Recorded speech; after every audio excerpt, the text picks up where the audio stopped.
So good afternoon, everyone. It's my pleasure to welcome all the participants for today's session. I heartily welcome our speaker, Ms. Dipti Baveja, our principal investigator, Dr. Varinder Garg, our co-principal investigator, Dr. Harish and Dr. Sakshi, and all the coordinators from our Brain Trust Institutes. Today, we have a session named Creativity and Design Thinking for Product Development. This session will give you insights on design thinking. Specifically, it allows one to use tools and principles to rigorously figure out the needs of your customers, and it validates one assumption before spending significant amount of time and money in R&D and product development. Before we start the session, I would like to play one video of CI Biology. Please have a look.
Thank you, Reema. Now moving forward, I'd like to introduce CBIOT. So Center for Innovation and Biodesign is the platform funded by ICMR, situated in PGI Chandigarh. It promotes innovation in medical devices and instruments. The objectives of CBIOT are innovation in medical devices and other branches of healthcare, automated solution to various health-related problems, Also a consultancy center to provide solution to hospitals and various medical areas. Moving forward, the short-term attachment, this program is organized mainly for young and bright students. And the main objective of this program is learning about innovation, incubation, prototyping, clinical validation, and commercialization of novel ideas in affordable and scalable healthcare. Today, I'd like to introduce our speaker, Ms. Deepti Baveja. Welcome, ma'am. Ms. Deepti Baveja is a communication designer, design consultant, copywriter, mentor, educator, and a gold medalist from College of Arts, Delhi University. Her career as a practicing professional and an educationist spans over 35 years and has been closely associated with the design and media industry. She has been a visiting professor at Delhi University and National Institute of Fashion Technology. Her trusted area of specialization is management, curriculum advisory, and teaching.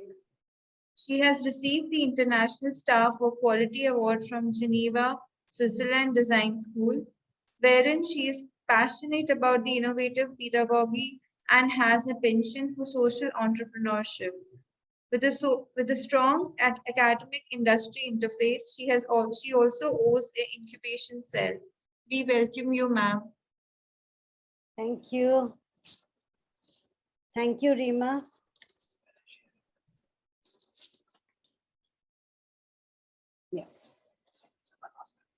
Yeah. Can you see the screen? Yes, ma'am. Yeah, okay. Good afternoon, everybody. Thank you, Rima, for the introduction, and thank you, Professor Virendra, Professor Harish, Virendra Garg, Professor Harish, Professor Sakshi, and the members of the Center for Innovation and Biodesign for giving me this opportunity to share my expertise. I am Deepti Baveja, Creative Director and Educationist by profession. I've been teaching and practicing design for the last 35 years. Today, I will take you through a brief session on creativity and design thinking and how it helps in product development. So we will go from here. Now, the first question that comes to our mind, and we always feel that are we creative, right? Because we are taking a session on creativity and design thinking. So the dilemma is that, am I creative? I have now, I just want all of you to just think for 45 seconds and draw an object around you. Now, if whoever the participants are, if they can quickly grab a pencil and a paper and draw anything that is around them, and I'll give 45 seconds for that. So it starts now. So could you grab a pencil or a paper, please?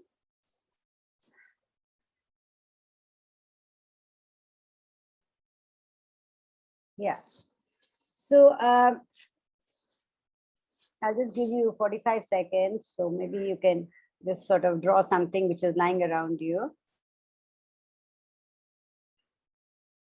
What did you feel about your drawing? Can anybody sort of tell me, what did you feel? What did you feel?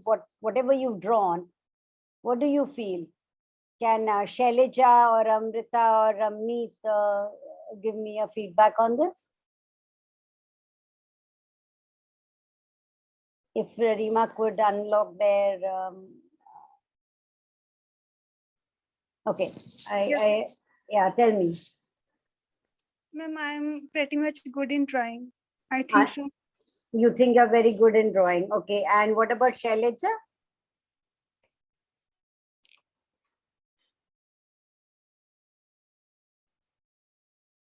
Okay, there's no response there. Now, yeah, that's really interesting that we have Ramneet, who believes that she is good with drawing, and and I'm happy about that. But and she is right that she thinks that she can draw well. But many of you might have felt that your drawing is not great. Like if you take a room full of 100 students, and this research has been done, and I have tested it many times, that many of you feel that I have not really drawn right, and some of you felt, some of them feel that it is fun, some feel that they are creative, and some feel that they don't draw so well, right? So the reason uh, why I do this exercise is because research shows sometimes high intellect can be an obstacle for some creative abilities. So in a room full of adults, if you ask an audience, you will find that they will not raise their hands. There will be few who will raise their hands um, because somebody, when you were in the 8th or in the 9th or in the 10th class, somebody told you that you couldn't draw, and your drawing is not right. So it's somehow kind of you linked it with your creative ability now, and you opted out of innovation and innovative thinking or any artistic thing as a child, and because you thought you were not really good at it. Now, the reason is that we adults tend to equate creative ability with artistic ability.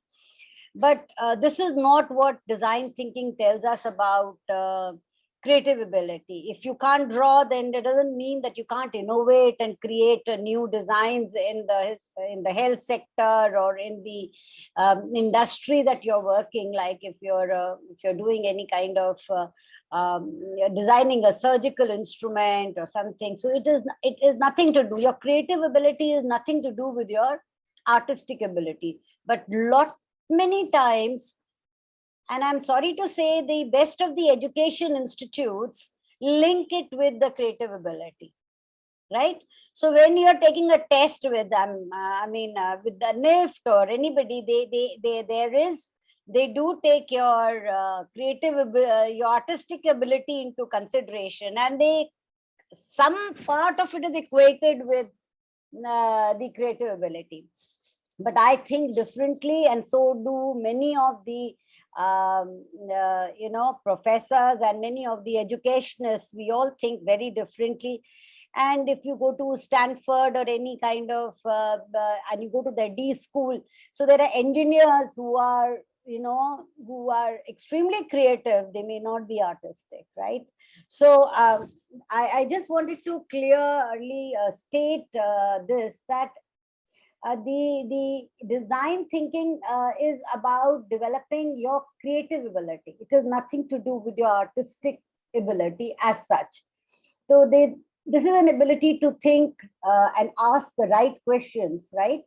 Participate in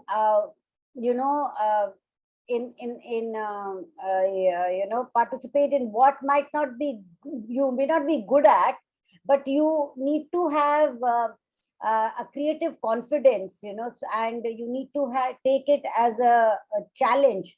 And the clear answer to this is that you need to have the creative ability, right? So and now yeah, the creative ability, as Einstein said, he believed that imagination is more important than knowledge. So imagination is a door to possibilities. It is where creativity, ingenuity, and thinking out of the box begins.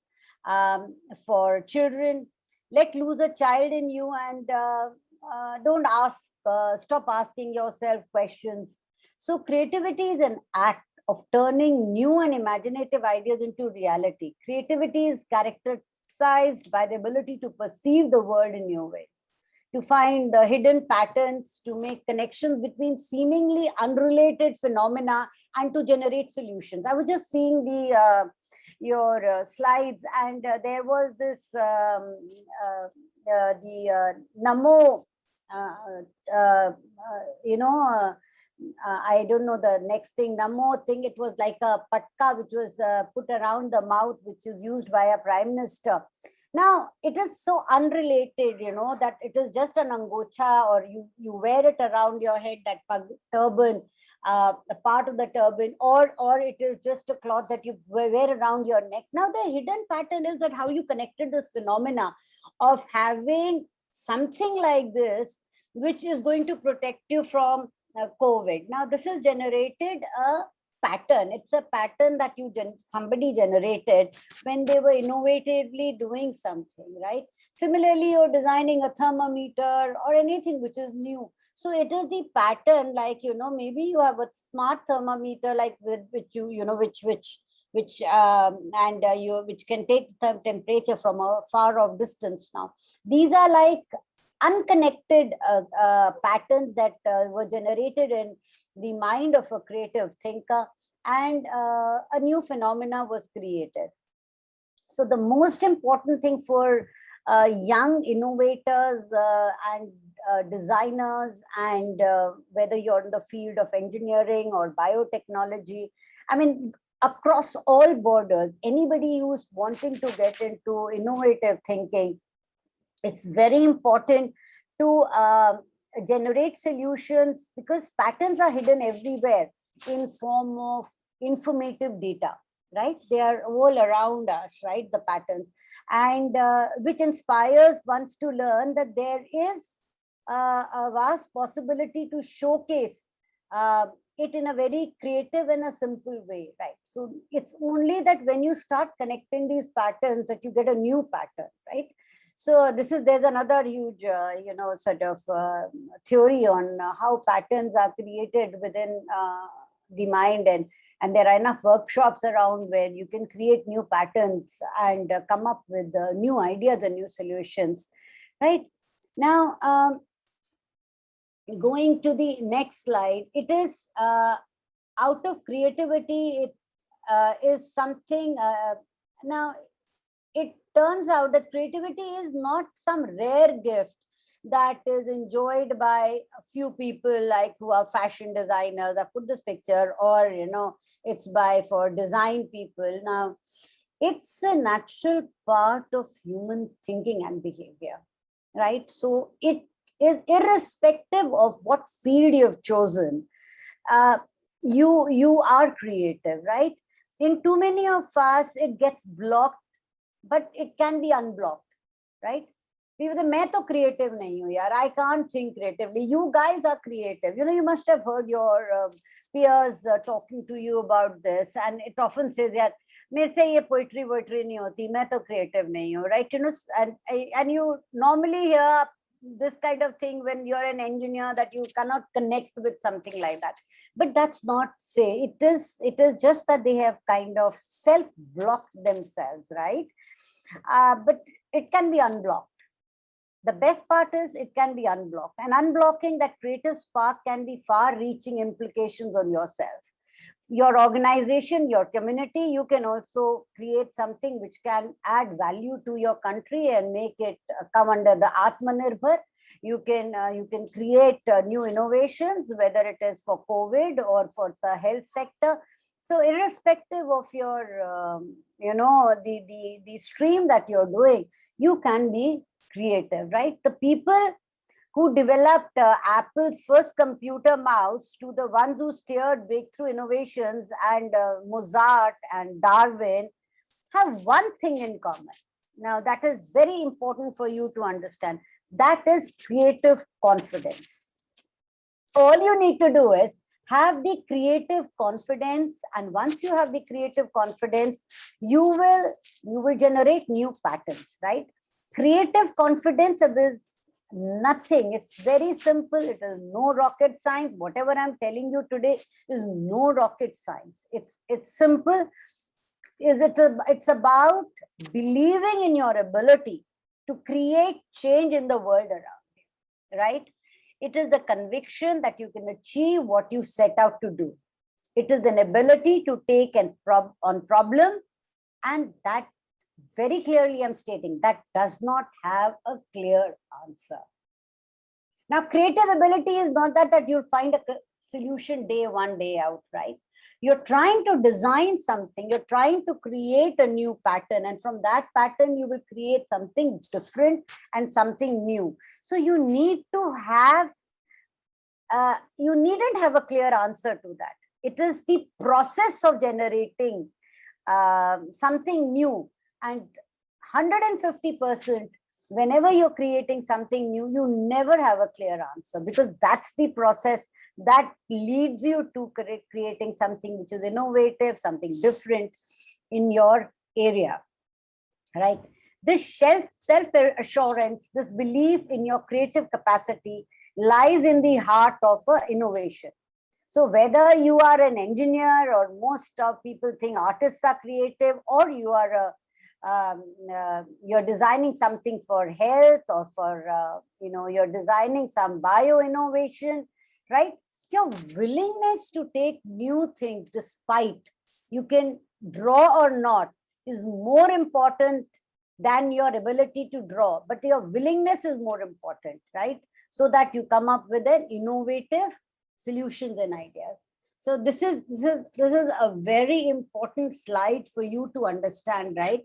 And you need to understand it totally, right?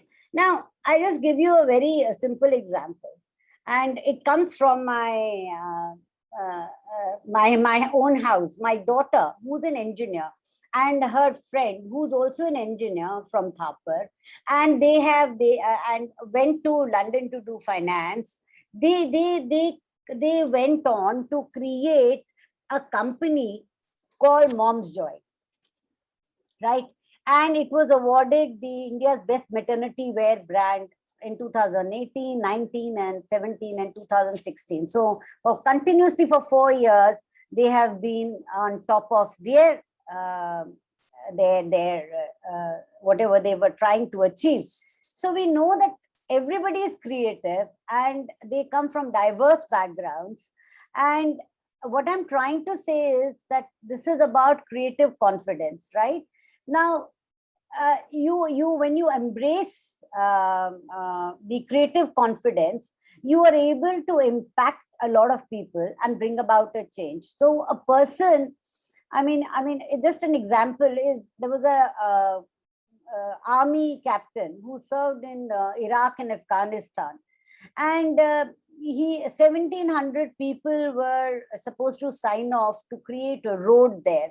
So this army personnel went to those people and got a petition signed off that we need to create a road for the local community. Now, you don't have to be a general, or you don't have to be the, somebody who commands that kind of respect. If you're a simple army captain, or at the down rung, you can still, bring about the change. The creative confidence can inspire whatever work you already do, and you can enhance your problem solving practices without having to abandon any of the techniques. So if you're an engineer, you don't need to throw away your engineering skills out. And if you get into fashion, or if you are from any other field, suppose you are from civil engineering and you come up with a bio design idea, you don't have to throw away your civil engineering skills somewhere. You can still innovate in another area. So this cross-fertilization of thought processes, this cross-fertilization of ideas, this cross-fertilization of different streams creates new patterns, and which is very interesting, right? And that's where that's what innovation is all about, right? So even a legendary psychologist and Stanford professor Albert has shown that our belief system affects our action goals and perception. So what you believe in, right? Individuals come to believe that they can affect change, are more likely that they will affect change. So when I am talking about design thinking, which I'm going to go, and explain to you further, it's very important for you to understand that if you have joined this particular community, which is your stream, CIBIOD, like you call it, right? If you are in this center and you are into doing innovative things which are going to create an Atmanirbhar India, and you are going to create new products, innovative products, which could be globally sort of acceptable, it's very important to have your belief in it. Whoever joins this particular community, whether you're a professor or you're an assistant professor or you're a student of this community, where you're looking at bringing something new to the table, it's extremely important for you to understand and have that belief in yourself, right? That's most important, that I will bring that change. And 99.9, I can say that if you have that belief in yourself that you are going to bring about a change, surely you're going to create something new and different, because your mind is going to be focused. And as I mentioned to you earlier, creativity is not about artists, right? Right? It's not about, it's about yourself and your creative confidence. So coming to the next slide is, innovation is not an event, it's a process, right? We say now, many of us think that innovation happens when a genius is sitting alone in a dark room and suddenly you will get an idea. और मैं window से बाहर देख रहा हूँ और मुझे एक ऐसा ग्रेट आइडिया आने वाला है. ऐसा जरूरी नहीं है. I will not say you may get an idea, but this is not really necessary, right? That there will be a eureka moment and things will happen. But that's not really true in most cases. Innovation is not an event, but a process, right? So let's go through and explain that process. Now, innovation is a human-centered approach, right? It is a human-centered approach, is a creative approach to a problem solving that focuses on understanding people's need at the center of the issue that needs to be resolved. Now, design thinking is a process. Like you go through this process and you will be able to achieve very clearly what is really required, right? Design thinking is a methodology that utilizes a human-centered approach to systematically identify opportunities for innovation, right? So you keep the human person, the human being in the center of your thinking process, because you're designing for that particular human being, right? So now I come to this slide. Now, as you know that you have a mission, right? I have taken this from your slide. Your mission is to provide affordable healthcare, work on sustainable, disruptive technology where you can bring about a total change and create robust healthcare equipments. So your platform is about getting, getting the best of healthcare, healthcare solutions to the common man. And now how do you do it?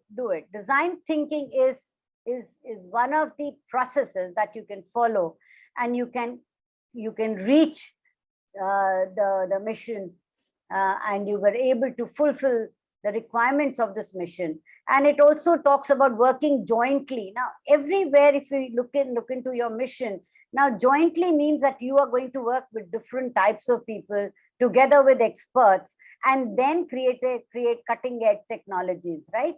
And develop sustainable healthcare devices. So design thinking is a quick way to take you to that, to ensure that you reach your mission successfully. Now design ideation, like you again, this is what you guys are doing. You're developing indigenous devices, you're doing prevalent medical problems, you are into manpower training. Now I would suggest that design thinking should be taught to each and every individual who enters your particular domain, and he and she can be mentally trained to understand this process, so that when they are oriented towards this pattern of thinking, right? It's very important for all researchers to train themselves to think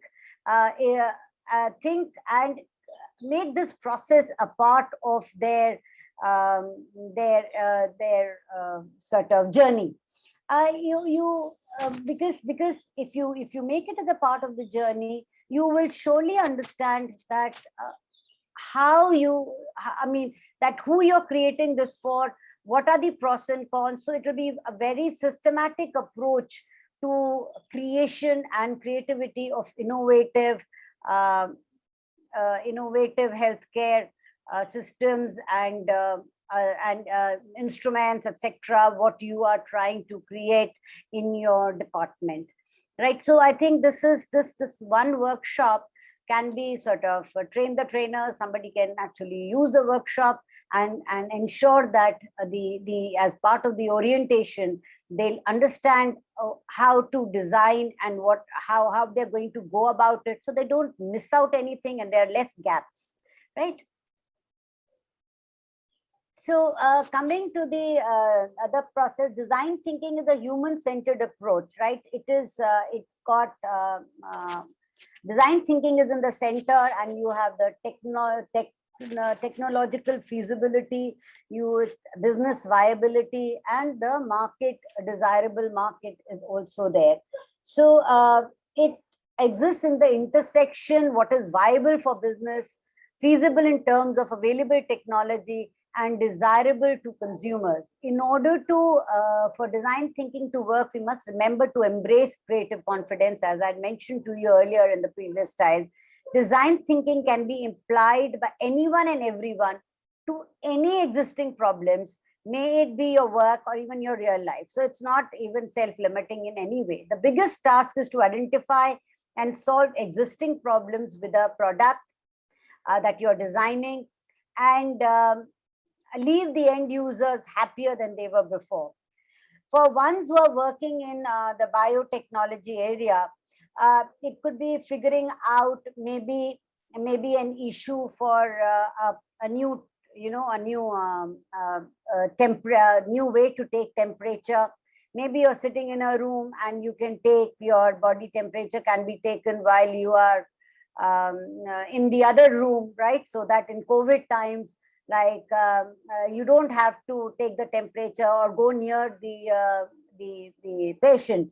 You may be in one room and your temperature can be monitored some way by either a device, by touching the device, and the patient is also not troubled. Or maybe there is no connect between the device. Maybe there is some other way that one can, for you guys are more proficient, and maybe you can think about some creative way of creating some kind of device where everything can be monitored while you are in the other room. And it is not something which is done in the hospital environment. It is something which can be practiced within our homes as well, right? Hospitals, you have monitors, machines which can be linked to this, that's a different kind of technology. But I'm talking about something which can be done while you are at home, and can be easily bought by anyone, like, then anybody can buy that kind of instrument or that kind of technology.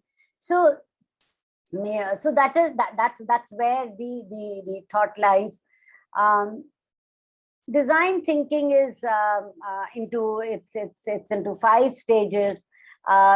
The first stage is when you develop a deep understanding of the challenge. Then that is your empathize at that stage. Then you define clearly, articulate the problem you want to solve. Then the ideating stage, you brainstorm potential solutions. You select and develop your solution. Then you design a prototype or a series of prototypes and test all the parts of your solution. And you come to the end, and then you innovatively continue and you engage your the person and test it and come out with the right solution. The first stage, as I mentioned to you earlier, it means understanding the user and the problems that they face through conducting user interviews, right? Creating empathy maps and listening to the user story. So it's very important. I'm sure if you go online, you will be able to understand there are various ways that one can have empathy maps, and then you can understand your user better. And another very important thing is to listening to the user story. Now, by empathy, I mean that when it's not about sympathy. Empathy means you are putting yourself in somebody else's shoes, when you can feel what the other person is feeling, when you can mirror their expression. That's also very important. What is the kind of expression is he feeling when you put that particular instrument near him? Does he feel that the instrument is too cold, and maybe he's not able to explain to you, right? Well, whatever, maybe the stethoscope is feeling too cold on his skin or whatever. What I'm trying to say is that you also need to see his expressions and not just what he verbally tells you. Now, sometimes people cannot talk. So it's very important when you're designing anything that it's an overall empathy. You're trying to understand everything, every insight of what the person is going through, right?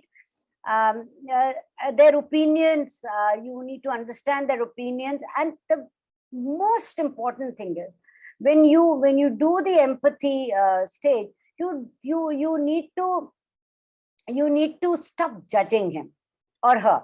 So without judgment and like a beginner's eye, like, as if you don't know anything, you have to wipe up your judgment, and you need to be curious about the person, and you may ask him many questions, right? What does he feel, and what is he feeling? And you need to be very optimistic about it. So you can't be negative about it. Are you not feeling okay? So you don't have to do that. You have to be very optimistic about the whole thing. So the kind of questions you ask, the kind of comfort zone that you create for your the person that you're designing your object for. Maybe you're designing a stick for a blind person, right? So you need to empathize, you need to understand, you need to be in his shoes. Maybe need to be there. If you're designing a wheelchair, right, or you're designing a handle for somebody who cannot drive in a car, for somebody, or anything, or an artificial limb, or anything. So you need to be respectful, you need to be optimistic, you need to be curious about his needs, you need to be like a beginner, as if you don't understand him. So you more questions you ask, you'll be able to understand the inside story about the person, and you will find the right solution. Now I'll show you a picture. Now if you look at this picture, now what do you see? Yeah. So we see a girl, right? Now what does she need? She needs a ladder. Does she need a book, or does she need adult supervision? What does she need? So it's very interesting when we can go ahead and we go to the next. Think about, now it's very important that you need to think about what the person needs as verbs.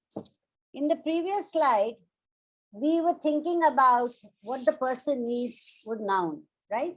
More like a noun. She needs a ladder, she needs books, she needs adult supervision. Now, whenever you are, at this stage, when you're in the empathize stage, you need to use action words, right? Verb is she needs to climb, she needs to reach high, so she needs to reach out, right? Noun is that she needs a ladder, book, an object. So if you try to analyze and empathize with a person, whatever you're designing, in terms of doing words, right? In action words, right? So you will be able to understand and create more options in your empathy stage, right? You will be coming closer to your answer. A verb will allow your imagination to fly, but thinking of your user's need as a noun means you've already defined the solution. Usko to ladder chahiye, right? So once you say that she needs something to reach out, so then you have many things in the mind you come. It's not just a ladder, right? Maybe it could be a pogo stick. Maybe it could be something else. But once you define that she needs a book or something, so you just define the answer. So it's very important that the verbs allow us to stray away from the obvious. Suppose it's just for example, suppose when you're designing something, you say, I need, let's design a thermometer, right? So what happens is that the ideas that come to my mind are only your thermometers, right? But if I say, let's design something that we can take the temperature with, I'm just reframing the question. So once you think like that, so you temperature with means you created a verb out of it. Once you question that ideology, then there are many things that come to your mind. So it could be anything that you can take the temperature with, right? So the idea is that you need to develop many options so that you can create and generate many new patterns. For example, I'm just giving an example. Like you will say, let's design a chair for somebody who has a backache problem, right? Right. So once you say that let's design a chair for somebody who had a backache problem, I've already defined a chair. So what comes to my mind is a chair, right? But if I say the same thing, that let's design something for a person to sit on, right? So it needn't be a chair. It could be a stool. It could be anything, right? Something else, right? Which that pattern. Many new patterns can be generated. So the question is, when you define your and you empathize and you define the question differently with the action word, you are surely going to get many more new ideas in your mind. Many more new ideas, many new patterns will generate. So it's a good idea not to define anything at this stage, right? So like mentions like verbs allow your imagination, right? Users and nouns constraint our thinking. Verbs allow us to stray away from the obvious and come up with many ideas, right? So now, for example, we look at this. It's a peeler, right? Yeah. Now this again, Acha. If you spend now another insight which I missed out this slide. It's a very important slide. Now you look at this. If needs are the verbs, and you need, in order to know more about the user. Now it's very important that you want to think about the insights. If needs are the verbs and the insights are the why to the needs, right? If you spend time with the girl in the house, when they actually spend time with the girl in the house, one would find out that she wanted to reach out for the book, and she wanted to do that to get her parents' attention who were having a party, and it had nothing to do with the book, right? She was perched precariously, matlab girne wali thi, on the bookshelf because she needs that attention. That would be an insight that that you might be able to cover if you went right into the empathy. Now, it's very important that the last slide when I mentioned about the verb and the noun, and now it's important that when you when you're looking at something, it may not be obvious that she needs the book. It may be that the girl there, she actually is looking for attention. So that is called the insight, right?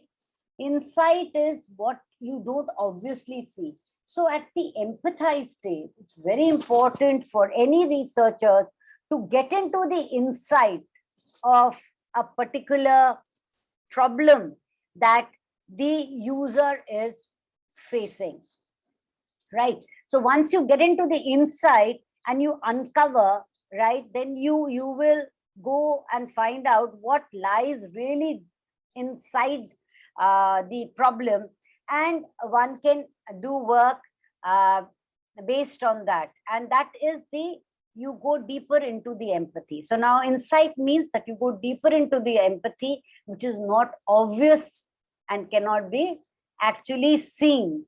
But once you start talking to the end user and you empathize, you will actually be able to get into the problem and the issue. Now, you look at this, sometimes it's very important when you look at this picture. It's a peeler, but actually it is an OXO peeler, one of the most important moments in the history of industrial design, which occurred in 1990 when the kitchen brand OXO defied the traditional metal peeler that you can see on the left and came out with an innovative design of good grips. You can see on the right. So do you know how OXO came up with the innovation? Actually, it happened, the CEO's wife, Betsy, had a real bad arthritis. She had a problem. And traditional peelers were all metal. But his wife could not hold it because it would hurt her hands because of her arthritis. So he had the company come up with the one which has big cushiony handle. And it turns out to be, whether you have an arthritis or not, it was preferred by everybody. Because everybody would want a nice cushiony peeler, right, which has a good grip. So that's, though, now here a very interesting thought. You're focusing on the extreme user and then the extreme need and the insights that came into that amplified, and then this new peeler was born, right? So it's very important. Sometimes you need to go to the extreme end. And you look at when you're trying to find problems within the environment and trying to find a project for yourself in the area of healthcare or doing something which is disruptive and you want to create something new. So then you may want to go to the extreme user and see that whether you can make a difference to his or her life. And once you're able to do that, maybe that particular object that you create or particular product that you create, you will be able to actually make life comfortable for many other people who are around you. So ideally, when you're working on a new product or service, you should figure out who is the extreme user in your space. And people who are hardcore users of the product. We forget that extreme users can also be people who never use the product. But if you uncover those needs, sometimes they can be amplified. Now, this is an insight that you can try out when you are, sitting with your professor, the researcher sitting, and you're wanting to do something new, and you do not know where to start. So maybe an object where you are taking an extreme user who needs a certain product, and then you start working around that, and then you do something which will be helpful to the others as well. Now, the second stage is define. You clearly articulate the problem that you're about to solve. This is where you define the point of view, which is driving force of what you will design later. Now, it's very important that it is a description of the user, the need that you have uncovered in the empathy stage, right? And the insight, right? That goes along with the need. Now, all this is the state that you define. Now, define is very important. Point of view, which sometimes we write as POV. Point of view is very important. And you need to define it very clearly. Now, how do you do it? Now, here is an example of the point of view from a class around health and lunches. Now, the first point of view was that teenagers need to eat healthy food because certain nutrients are necessary for their physical and cognitive health and development. All of us, this was a point of view which was defined after going through an empathy stage by a group of researchers, right? Now, when you look at it, I think anybody can write this point of view. So what was missing was the insight.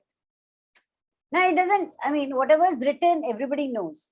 So now, and this is not something that a teenager would say. Am I right? कोई teenager ये नहीं बोलेगा and they will not talk like this. So this just lacks the insight. This is like a projected need. It's not personal, it is not emotional. And it does seem that the teenagers don't care about healthy food, because teenagers actually don't care about healthy food. Now, when this came to the professor, he asked them to rethink about it and do it again. I mean, because this is an incorrect point of view, it is very obvious, and it lacks what the teenagers actually would want, right?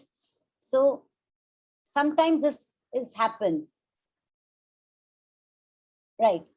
So now what happened was that they correct point of view. So they asked the teenagers all over again, the researchers were asked to go again, and they found out there was a different point of view. They found out that the teenagers were more interested in being socially accepted while eating healthy food than actually eating healthy food, right?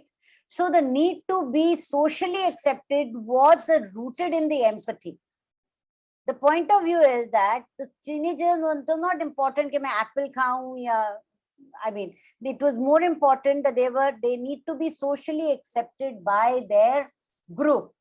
So now this was something when they found out, the point of view changed. A teenager is socially accepted while eating healthy food because of his or her social risk is more dangerous than health risk. For the person, the social risk was more dangerous than the health risk. So now when this insight was developed, then it became necessary that they created they created a canteen, right, where they put billboards, etc., about health foods and healthy foods, and so that when the child or when the teenagers go to the canteen, they sit together and they are socially accepted there, and they believe in eating healthy food. So now here, the realization of the insight made all the difference. Now, if you look at the first incorrect point of view, it did lack that. Now here, if you look at the other point of insight, that social risk was more important than health risk, right?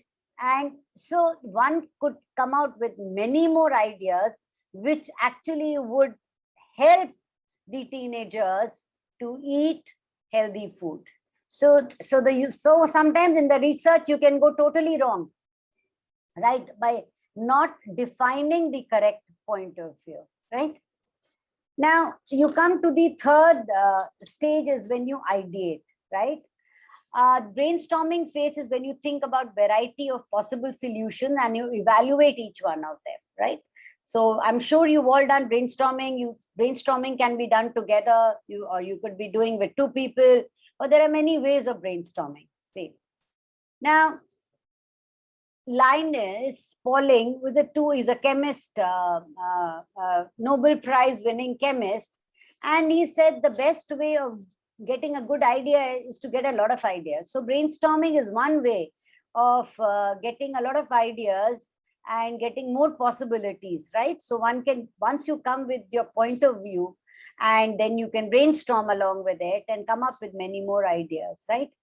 On the other hand, there's a different viewpoint that if you have an idea and we have an idea, then each of us will have two ideas. But if you have an apple and I have an apple and we exchange the apples, then each one of us is one apple each.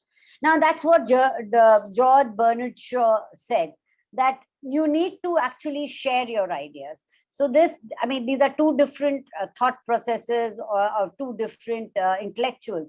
But what I'm trying to say is there could be many more.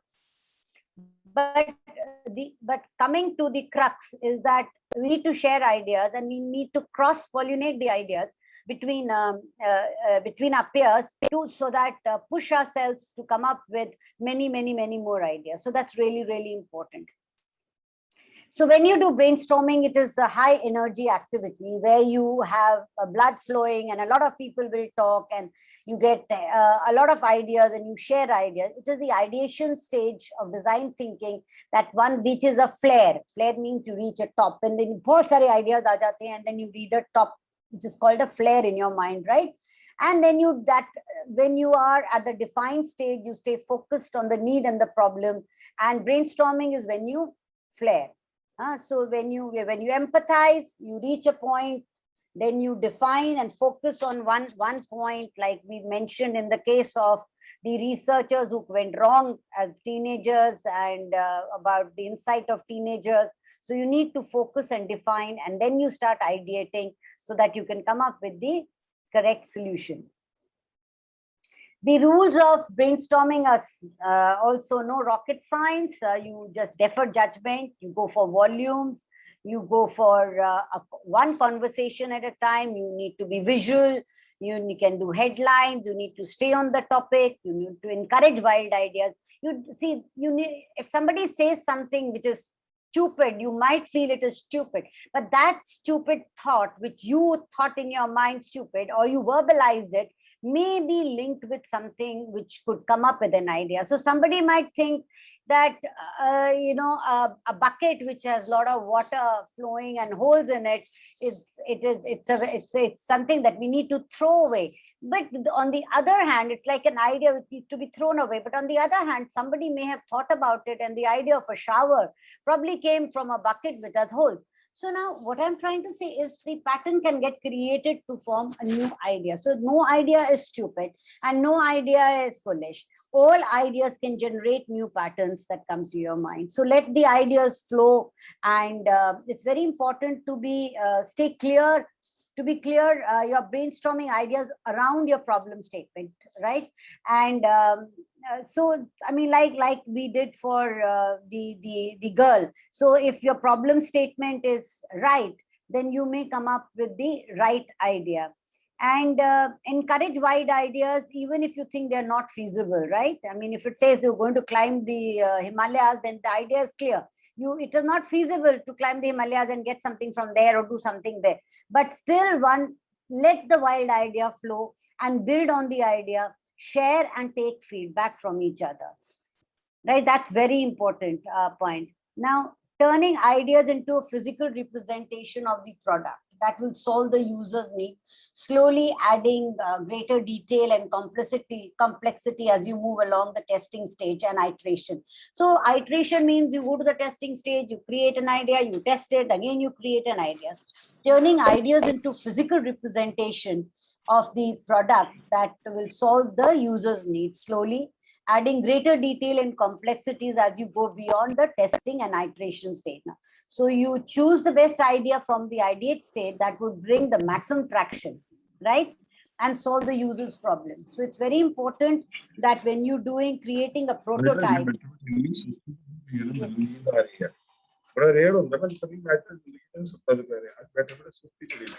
Hello, I think there's a thing.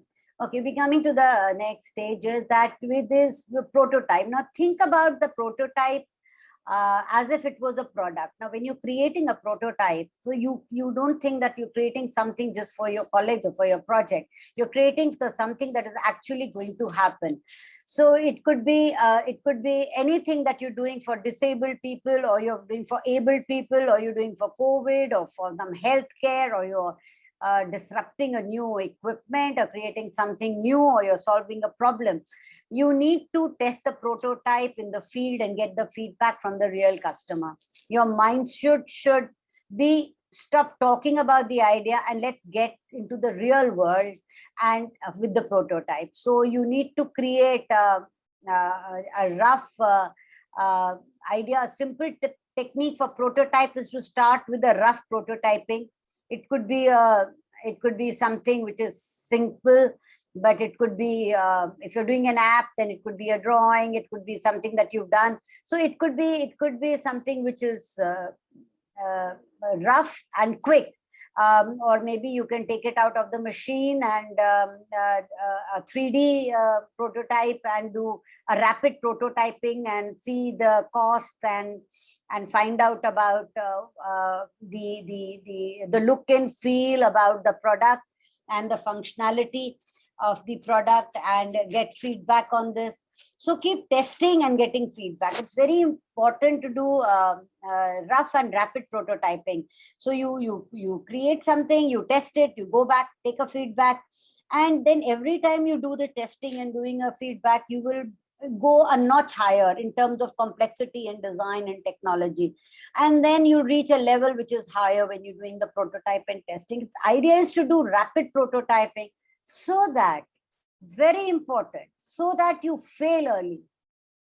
It's very important to fail early. Otherwise, if you think everything is going right, then you might fail in the end. So it's very important to do this rapid prototyping so that you are able to test the product and fail early and improvise, and then only you can, sort of reach the level that you desired and create something which is innovative and successful. Right. So testing a prototype in the hands of the user, and you need to test it and whether the product has actually solved the problem or not. Now, when you test it, a lot of times when I've seen it, when young researchers and product designers test the product, and they sometimes they are actually like a salesman. Oh yeah, this is exactly, we've got it, sir. We wanted, ma'am, it's just the right, it's just everything is going right and it will not fail. Or say, ye bhi ho raha hai, iski sari dimensions theek hai, data theek nikal raha hai, sab kuch, everything is going right. And it's something that is actually wanted by the market. Don't do that, right? This is not exactly what you wanted. Don't do that. It's not really great when you try to sell your product. I think it's more important is you need to make it reach another level, right? So so we are not trying to say that we have to do something exactly what you need right now. Testing is just another chance to get feedback so that you can create a higher resolution prototype, a better product for the end user, right? So it's important that testing is not something that you do it stage one and you say that's exactly what you wanted. Testing, take it as something that helps you get into another level of design. Right now, now what I just want to say is, I mean, coming to the end of the workshop, I just want to say you need to embrace your confidence. You need to collaborate. You need to do design thinking as a process. Use it and so that it can solve a lot many of your problems. I just wanted to expose all the youngsters, researchers, professors, that they need to use these methods to realize that and create something new. See, for the community. See, because though we are learning different subjects and different things, but if you look around, there are many challenges around us, so that we need to create challenges in terms of creating new products, or challenges in terms of creating new, better, innovative healthcare equipment. And we need to collaborate with each other so that we come up with better solutions. But and though we may be from different backgrounds, right? See, when you were designing that Namo COVID thing, I'm just, because that kind of got stuck in my head, I'm again and again recollecting that. I'm sure you also probably asked a textile designer what kind of material to be used, which is the best material to do it. So what was the weave, what was the waft? So now, so you needed to consult somebody, you needed to consult a doctor who would probably know how much of protection will it give, right? You needed to consult a product guy for how much covering is required. You may want to roll it twice or thrice which is going to be protective for your and will give you the maximum protection. So it's very important that we also use different people from different backgrounds, different expertise when you're doing innovative innovative design across board. And when you do this together and you engage in this the process of design thinking, then you would be able to come up with solutions also, and come up with new ideas. I can just request you that design thinking is not a self-limiting process. Engage. It's an inclusive process that could be helped in and applied to designing, ideating, and creating technologies and business models and IoTs and displacing other models, which is the older models.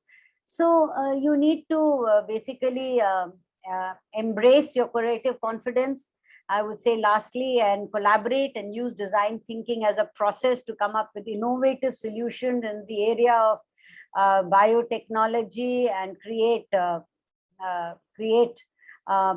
disruptive set of products which is going to support not even India as an Atmanirbhar, but probably also support the world globally, because I think anything can happen in India, right? If we do it right, we have the potentials, and we have a lot of young minds who would be able to take the country forward, and so it's a challenge. And I'm sure these techniques have the power to solve a lot of complex problems, and will be able to be helpful to the community. So that's all for today. And if anybody has any questions, I'll be most happy to answer them.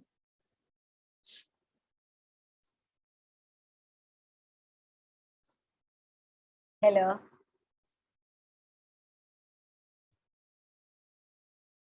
Hello.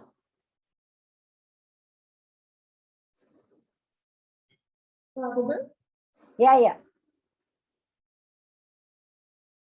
Hello. Yeah, ma'am. Yeah, tell me. Any questions?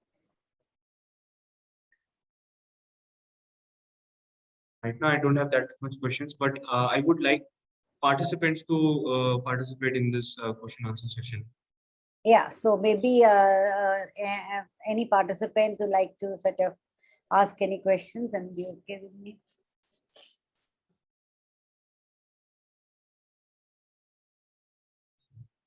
Okay, so yeah, I think so. Participants are free to ask questions. They can unmute themselves and they can ask questions. Right? Yeah, sure. Great.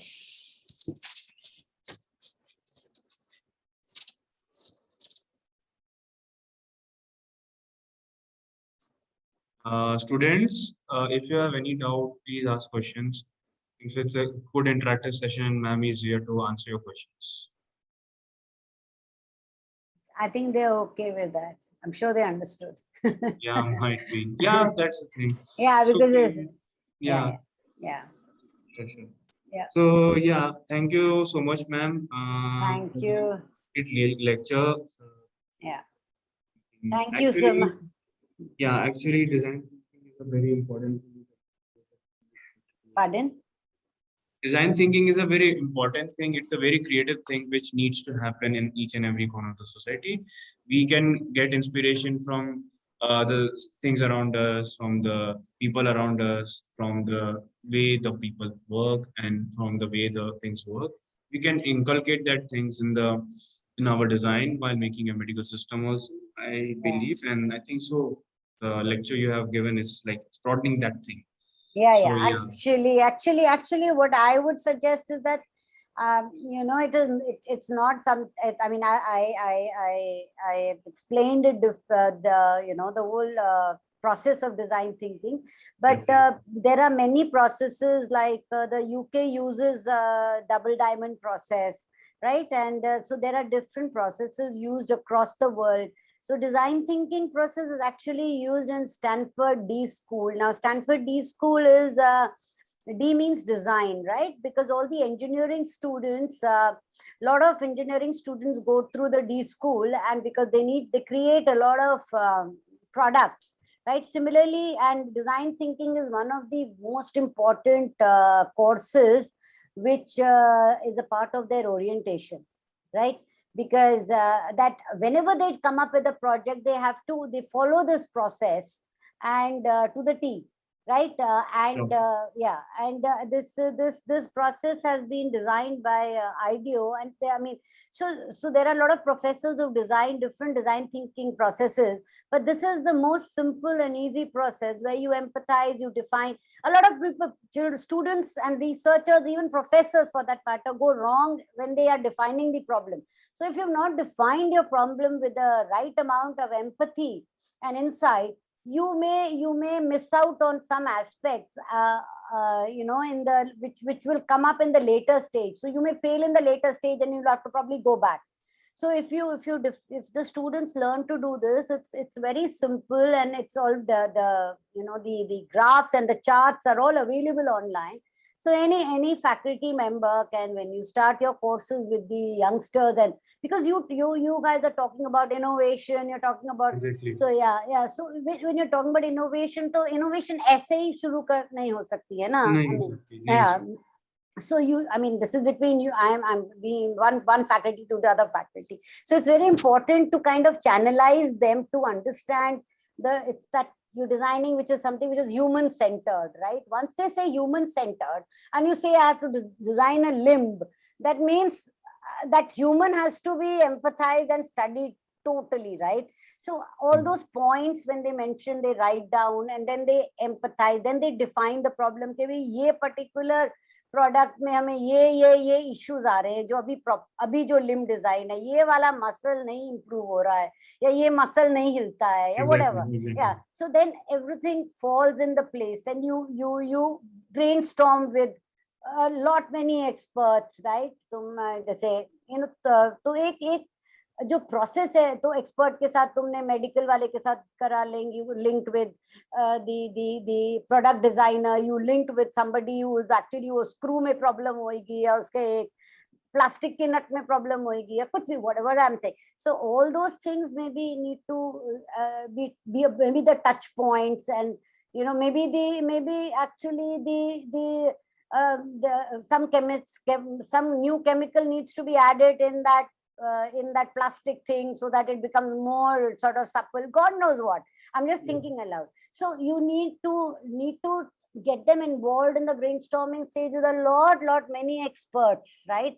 Once you have defined the problem, and then you come up with the solution. So if everybody follows a certain sort of process instead of going haywire, right? So then the chances are that you will touch all the details of that particular project, however small it may be. Like now, if I question somebody कि वो जो नामों के लिए वो rap बनाया है, वो रैप में जो कपड़ा है, वो कपड़ा क्या यूज किया है, how do I know that वो कपड़े के अंदर प्रोटेक्शन है कि नहीं है, राइट? तो वो भी अगर प्रोजेक्ट को मैं खोलूंगा, मैंने खोला नहीं है, मगर मेरा दिल कर रहा था खोल के देखने को कि उसमें किसकी इन्वॉल्वमेंट थी, वो टेक्सटाइल को कैसे स्टडी किया गया था, राइट? कोई भी चीज को कैसे स्टडी किया गया था, उसमें क्या इश्यूज हैं. अगर किसी ने माउथ का कवर बनाया है, तो माउथ के कवर में जो प्लास्टिक है, वो प्लास्टिक में वो कैसे रिएक्ट कर रहा है आपके कार्बन डाइऑक्साइड से, या कुछ आपके जो आपका निकल रहा है, वो प्लास्टिक में क्या इनोवेशन है, क्या डिसरप्शन है, क्या मतलब what I am trying to tell you is that those project की जो चीजें हैं, वो सब में उसमें क्लैरिटी आ जाएगी कि ये हमने डिसरप्ट किया, ये चेंज किया, और इसमें चेंज हम कर सकते हैं. So I think, I'm a creative person but I feel that this particular course seems to be unbelievably fits into every person who is into innovation and design, right? Whether he is making a house or an architect, or मतलब road कोई बना रहा हो, या कोई railing बना रहा हो, या कि भाई वो मतलब हर चीज में जहाँ पे human is the centre, right? or it could be even animal centric for all I know, but it could be whoever is the center, right? But it needs to be sort of understood, right? Because and done it. So I think it's I mean, I feel very good if even 10 students understand this process and they use it in their projects, and it will take them a long way and it make their life easy as well, Sure. right? And it also, one more thing which I realized, कहीं पे गलत जाए ना तो वो भी पकड़ा जा सकता है. Suppose you are wrong at the empathy stage, somebody can pull you up, right? Or the Correct. defining stage you can pull up. But it's not like in vagueness. It can be, every stage can be sort of be iterated and worked on, right? Chalo, I think that's, if any other Yeah. questions, yeah, I'm very happy to give this session to all of you, and I enjoyed it thoroughly. So thank you so much. Thank you so much, ma'am. Yeah, Thank you yeah. so much, ma'am. Take care, and thank you once again, Professor Virendra Garg ji and Professor Harish ji, Professor Shakshi, and Rima, and all the members and all the students of Center for Innovation and Biodesign for giving me this opportunity to share my thoughts and expertise. It's a pleasure. Thank you so much for giving such a great lecture, and Mm. we are humbled by the No. Thanksgiving you are giving us. And yeah, and thanks every participant and students, Yeah, faculty members, yeah. researchers. Yeah, thank you everybody for everything. Yeah. And before signing off, just a Yeah, very short message. So I shall sign off. I'll stop sharing and Sure, I'll sure, sign off. sure. That's fine. Thank you. Thank you so much. Before signing off, just a short message for the students and faculty members that please fill out the platform before for the next session. And yeah, obviously, one more thing, you will be notified about the next session. And yeah, keep yourself updated, and till then, bye. Bye.